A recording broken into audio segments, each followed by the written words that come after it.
Today, we are going to explore the various components of a fire alarm system. This system uses a combination of sensor and actuator to detect fire and smoke, providing an early warning to prevent disaster.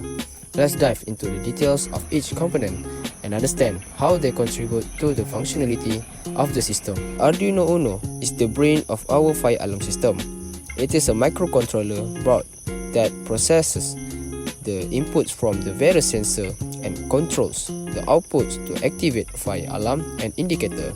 The MQ2 smoke sensor is crucial component that detects smoke in the environment. It senses the concentration of combustible gas in the air and provide an analog signal to the Arduino. The IR infrared flame sensor detects the presence of flame or fire. It uses infrared light to identify the heat signature of a flame and sends a digital signal to the Arduino.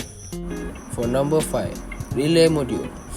The relay module acts as an interface between the Arduino Uno and high power device. It is used to control and activation for external devices such as alarm, sirens and water sprinklers.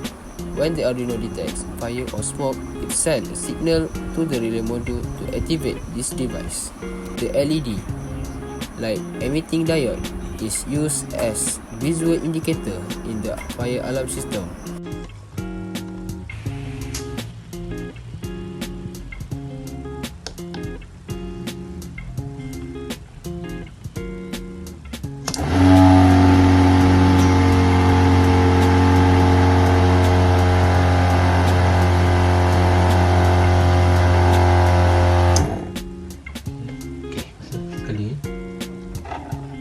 Dia terlalu bergegah.